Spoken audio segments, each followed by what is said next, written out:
ମୁଁ ସମନ୍ୱିତା ଷଡ଼ଙ୍ଗୀ ବଲାଙ୍ଗୀର ଡିଷ୍ଟ୍ରିକ୍ଟ ଆସିଛି। ଆମର ଅସୁବିଧା ଦେଖନ୍ତୁ, ଡିସେମ୍ବର ମାସରେ ଆମେ ରାଜରାସ୍ତାରେ ବସିଛୁ, ଥଣ୍ଡା ଶୀତ କାକରକୁ ଖାତିର ନ କରି ମାନେ ନିଶ୍ଚିତ ଭାବରେ ଆମେ ଅସୁବିଧାର ସମ୍ମୁଖୀନ ହେଉଛୁ। ଦୀର୍ଘ 10 ବର୍ଷ ହେଲା ଆଦର୍ଶ ବିଦ୍ୟାଳୟ ଖୋଲିଲା। ଆମର ବହୁତ ଆଶା ଥିଲା ଯେ ନିଶ୍ଚିତ ଭାବରେ ଏହି ସରକାର ଉପରେ ବିଶ୍ୱାସ ଥିଲା ଯେ ସେ ଶୁଣିବେ ଆମ କଥା। ବହୁତ ବାର ଆମେ ଅନୁରୋଧ କରିବା ସତ୍ତ୍ୱେ ଯେତେବେଳେ ଆମର ଦାବି ଗୁଡିକ ପୂରଣ ନ ହେଲା ଆମେ ରାଜରାସ୍ତାକୁ ଓହ୍ଲେଇଛୁ। ଆଉ ଗୋଟେ କଥା ଏଠାରେ ମୁଁ କହି ରଖିବା ପାଇଁ ଚାହିଁବି, ଆମେ ଦରମା ବଢେଇବା ପାଇଁ ଆସିନୁ, ଆମେ ପଦୋନ୍ନତି ପାଇଁ ଆସିନୁ। ଆମେ ଭିତ୍ତିଭୂମି ଯୋଉଟା ଗୋଟେ ଶିକ୍ଷକର ଆବଶ୍ୟକତା, ଗୋଟେ ଚାକିରି କଲା ବେଳେ ଯାହା ମିନିମମ୍ ଆମେ ଭାବିଥାଉ ସେତିକି ମଧ୍ୟ ଆମେ ପାଉନାହୁଁ। ତାପରେ ଆସିଛୁ ରାଜରାସ୍ତାକୁ। ଅନେକ ଅନୁରୋଧ ସତ୍ତ୍ୱେ 10 ବର୍ଷ ପରେ ଏଭଳି ଭାବରେ ବିଶାଳ ସମାବେଶ ଆପଣ ଦେଖୁଥିବେ ଆଦର୍ଶ ବିଦ୍ୟାଳୟର ଶିକ୍ଷକ ମାନଙ୍କର। ଆମର ଆଦୌ କୌଣସି ଉଦ୍ଦେଶ୍ୟ ନାହିଁ ପିଲାମାନଙ୍କର କ୍ଷତି କରିବା, ପଢାରେ କ୍ଷତି କରିବା। ବାଧ୍ୟ ହେଇକି ଆମେ ଓହ୍ଲେଇଛୁ, କାରଣ ଆଜି ଆମର 24 ଜଣ ଭାଇ ଭଉଣୀଙ୍କର ମୃତ୍ୟୁ ହୋଇଯାଇଛି ଯୁବ ଶିକ୍ଷକ ଶିକ୍ଷୟିତ୍ରୀଙ୍କର, କିନ୍ତୁ ସରକାରଙ୍କ ପକ୍ଷରୁ ଟଙ୍କାଟିଏ ମଧ୍ୟ ସାହାଯ୍ୟ ଆମକୁ ମିଳୁନାହିଁ। ଆପଣ ଆଉ ଗୋଟେ କଥା ଏଠାରେ ଦେଖନ୍ତୁ, ଆମକୁ କୁହାଯାଉଛି ଆମେ S&M ଅଣ୍ଡରରେ ସରକାରୀ ଅନୁଷ୍ଠାନର ସବୁ ପ୍ରକାର ଲାଗୁ ହଉଛି ଏଠାରେ ନିୟମ, କିନ୍ତୁ ଶିକ୍ଷକ ମାନେ ବେସରକାରୀ କିପରି ଭାବରେ ହେବେ? ଶିକ୍ଷକ ମାନେ ବେସରକାରୀ କି? ମୋର ପ୍ରଶ୍ନ ରହୁଛି।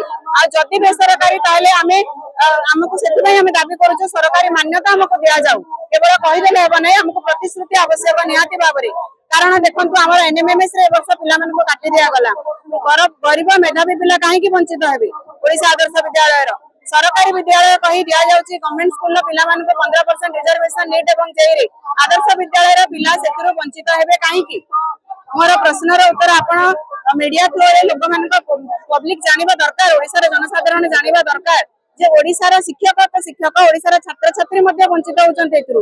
ଆମେ କେବଳ ଆମର ଦାବି ପାଇଁ ଓହ୍ଲେଇ ନେଉ, ଆମେ ପିଲାମାନଙ୍କ ଦାବିକୁ ମଧ୍ୟ ନେଇକି ଆସିଛୁ। କାରଣ ପିଲା ସମସ୍ତଙ୍କର, ପିଲା ଓଡ଼ିଶାର। ଆମେ ଆଶା କରୁଛୁ ସରକାର ଜଣେ ଆମର ମାନ୍ୟବର ମୁଖ୍ୟମନ୍ତ୍ରୀ ଶିକ୍ଷକ, ସେ ଆମର ଦୁଃଖ କଣ ଛାତ୍ରଛାତ୍ରୀଙ୍କ ଦୁଃଖ ମଧ୍ୟ ବୁଝିବେ। ଆଉ ସମସ୍ତଙ୍କର ଧାରଣା ଯେ ଆଦର୍ଶ ବିଦ୍ୟାଳୟରେ ପିଲାମାନେ ଏଣ୍ଟ୍ରାନ୍ସ ଦେଇକି ଆସୁଛନ୍ତି, ତେଣୁ ବହୁତ ଭଲ ଘରର ଷ୍ଟାଣ୍ଡାର୍ଡ ପିଲା ନୁହନ୍ତି ଆଜ୍ଞା, ବହୁତ ଗରିବ ପିଲା ଅଛନ୍ତି କିନ୍ତୁ ମେଧାବୀ ପିଲା। ତ ସେମାନେ ତାଙ୍କ ନ୍ୟାଯ୍ୟ ଦାବିରୁ କାହିଁକି ବଞ୍ଚିତ ହେବେ? ଆଦର୍ଶ ବିଦ୍ୟାଳୟକୁ ମଧ୍ୟ ସରକାରୀ ମାନ୍ୟତା ମିଳୁ, PMC ର ମାନ୍ୟତା ମିଳୁ। କେବଳ ଆମକୁ ନୁହେଁ, ଛାତ୍ରଛାତ୍ରୀ ମଧ୍ୟ ସେହି ସୁବିଧାରେ ଲାଭବାନ ହୁଅନ୍ତୁ ଏବଂ କେଡର ରୁଲ ଲାଗୁ ହଉ, ସରକାରୀ ମାନ୍ୟତା ମିଳୁ। ଆମର କ୍ଲାର୍କ ମାନେ ହଷ୍ଟେଲ ଅଛି, ଏବେ ବଏଜ ହଷ୍ଟେଲ ଖୋଲିବାକୁ ଯାଉଛି। ହଷ୍ଟେଲ ଏବଂ ସ୍କୁଲ ପାଇଁ ଗୋଟିଏ କ୍ଲାର୍କ ଅଛନ୍ତି, କିନ୍ତୁ ସେମାନେ ଆଜି ଯାଏଁ ରେଗୁଲାର ହୋଇନାହାନ୍ତି। ବିଭିନ୍ନ ଗୁଡେ ଦାବି ରହିଛି, ଆମର ମ୍ୟୁଜିକ ଟିଚର, PT ଟିଚର ଏମାନଙ୍କର ଗ୍ରେଡ ପାଇଁ ମଧ୍ୟ ଦାବି ରହିଛି। 13 ଦଫା ଦାବିରେ ଆଜି ଆମେ ଅସହାୟ ହୋଇ ରାସ୍ତା ଉପରକୁ ଓହ୍ଲେଇବାକୁ ବାଧ୍ୟ ହେଇଛୁ, ଯେହେତୁ ସରକାର ଅନେକ ଲିଖିତ ଅନୁରୋଧ ସତ୍ତ୍ୱେ ଆମର କଥା କେହି ହେଲେ ଶୁଣୁନାହାନ୍ତି।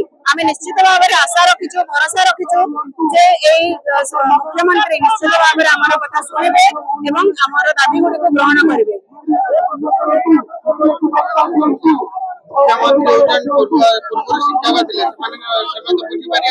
ବୁଝିବେ ବୋଲି ଆମେ ଆଶା କରୁଛୁ, ବୁଝିବେ ବୋଲି ଆଶା କରୁଛୁ। ଏଥିରେ ମୁଁ ବାରମ୍ବାର କହିବା ପାଇଁ ଚାହୁଁଛି, ଆମର ଦାବି କୌଣସି ଆମର ପର୍ସନାଲ ଲାଭ ପାଇଁ ଆମେ ଆସିନୁ ରାଜରାସ୍ତାକୁ।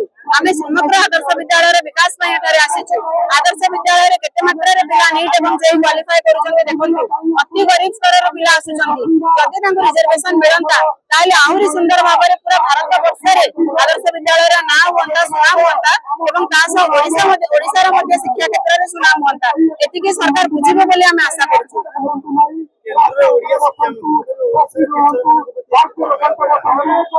କାହିଁକି ସେଥିପାଇଁ ତ ଆମେ ରାସ୍ତାରେ ଓହ୍ଲେଇଛୁ। ଯଦି ଅବହେଳା କରୁନଥାନ୍ତେ ଆମେ ତ ସ୍କୁଲରେ ଥାନ୍ତୁ ଆଜି ନା। ଅବହେଳା ହଉଛି ବୋଲି ତ ଆମେ ରାସ୍ତାରେ ଓହ୍ଲେଇଛୁ। ସମସ୍ତେ ଆମକୁ କହୁଛନ୍ତି ଯେ ଅନୁଷ୍ଠାନ ହେଉଛି ସରକାରୀ, କିନ୍ତୁ ଆପଣ ମାନେ ସରକାରୀ ନୁହନ୍ତି। ଏହା ସମ୍ଭବ କି? ସେଇଟା ହଉଛି ଆମର ପ୍ରଶ୍ନ। ଆମେ କିଭଳି ବେସରକାରୀ ହେବୁ ସରକାରୀ ଅନୁଷ୍ଠାନରେ କାର୍ଯ୍ୟ କରି? ଆମକୁ ସରକାରୀ ମାନ୍ୟତା ମିଳୁ, ଆମକୁ ଗଭର୍ଣ୍ଣମେଣ୍ଟ ଷ୍ଟେଟସ ମିଳୁ, ଆଦର୍ଶ ବିଦ୍ୟାଳୟକୁ ସରକାରୀ ମାନ୍ୟତା ଦିଆଯାଉ, କେଡର ରୁଲ ଲାଗୁ କରାଯାଉ।